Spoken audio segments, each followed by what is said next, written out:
सिंधुदुर्ग जिल्ह्यातील मालवण शहरातल्या कृ. सी. देसाई शिक्षण मंडळ संचलित स. का. पाटील सिंधुदुर्ग महाविद्यालय मालवण इथल्या राष्ट्रीय सेवा योजना तथा NSS विभागाच्या वतीनं शैक्षणिक वर्ष 2026-27 साठी NSS उद्घाटन व उद्बोधन समारंभ सिंधुदुर्ग उपजिल्हाधिकारी शारदा पवार यांच्या उपस्थितीत उत्साहात संपन्न झाला.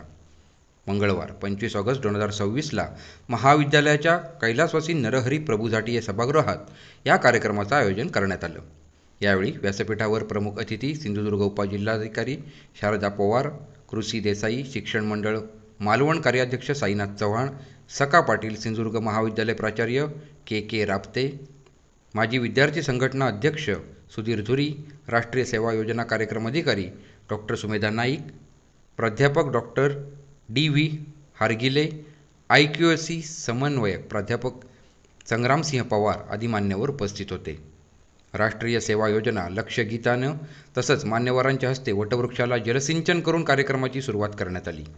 त्यानंतर सिंधुदुर्ग उपजिल्हाधिकारी शारदा पवार यांचा शाल, श्रीफळ व पुष्पगुच्छ देऊन स्वागतपर सत्कार करण्यात आला. मान्यवरांचं पुष्पगुच्छ देऊन स्वागत करण्यात आलं.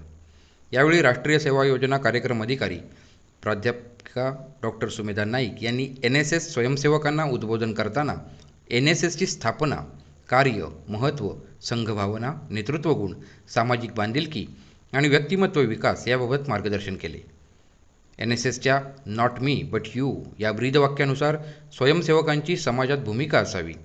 NSSच्या माध्यमातून campus to community, college to village and knowledge to action या त्रिसूत्रींचा संबंध जोडण्याचा प्रयत्न करायचा आहे. तसंच डिजिटल साक्षरता, मेंटल हेल्थ अवेअरनेस, आपत्ती व्यवस्थापन आणि ग्राहक संरक्षण या थीमवर जनजागृतीपर कार्यक्रम करण्याचं नियोजन केलं आहे.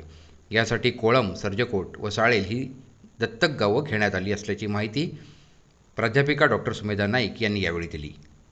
गतकाळात राष्ट्रीय सेवा योजना विभागासाठी कार्य केलेल्या प्राध्यापकांविषयी कृतज्ञता व्यक्त करत NSS स्वयंसेवकांना त्यांनी शुभेच्छा दिल्या. प्रमुख अतिथी सिंधुदुर्ग उपजिल्हाधिकारी शारदा पवार यांनी त्यांच्या मार्गदर्शनपर मनोगतात NSS ही केवळ महाविद्यालयीन उपक्रमाची संकल्पना नसून विद्यार्थ्यांच्या सर्वांगीण व्यक्तिमत्व विकासाचं प्रभावी माध्यम असल्याचं सांगितलं. समाजातल्या विविध समस्या समजून घेऊन त्यावर सकारात्मक पद्धतीनं काम करण्यासाठी स्वयंसेवकांनी पुढाकार घ्यावा असं आवाहनही त्यांनी केलं. तसंच प्रशासन आणि समाज यांच्यातला दुवा म्हणून युवकांची भूमिका महत्त्वपूर्ण असल्याचं त्यांनी नमूद केलं. दरम्यान त्यांनी स्वयंसेवकांना प्रेरणा देणारी स्वरचित कविता सादर केली. कार्यक्रमाचे अध्यक्ष साईनाथ चव्हाण यांनी NSSच्या माध्यमातून विद्यार्थ्यांनी सामाजिक कार्यात सक्रिय सहभाग घेऊन महाविद्यालयाचं तसंच समाजाचं नाव उज्ज्वल करावं असं प्रतिपादन केलं. प्राचार्य के. रापते यांनी NSSच्या विविध उपक्रमांची माहिती देत विद्यार्थ्यांना सामाजिक कार्यासाठी शुभेच्छा दिल्या. तसंच स्वयंसेवकांनी स्वार्थापेक्षा समाजहिताला प्राधान्य देत कार्य करावं असं सांगितलं. यावेळी नशामुक्त युवा अभियान, लोकशाहीर अण्णाभाऊ साठे जयंती आणि स्वच्छता पंधरवडा यानिमित्त घेण्यात आलेल्या निबंध स्पर्धेचा बक्षीस वितरण समारंभ मान्यवरांच्या हस्ते संपन्न झाला. या स्पर्धेत प्रथम क्रमांक मयुरी अविनाश परब या विद्यार्थिनीने प्राप्त केला आहे, तर द्वितीय क्रमांक अंबाजी नागू वलकर आणि पूर्वा विश्वास परब यांना विभागून देण्यात आला. तृतीय क्रमांक रिद्धी रवींद्र केळुसकर व दीक्षा सतीश परुळेकर या विद्यार्थ्यांना विभागून प्राप्त झाला. तसंच राष्ट्रीय सेवा योजना या विभागासाठी निवड झालेले स्वयंसेवक प्रतिनिधी गौतम मानवर, हर्षद पाटकर, रिद्धी काजरेकर आणि अपूर्वा पालव यांचा गुलाब पुष्प देऊन सन्मान करण्यात आला.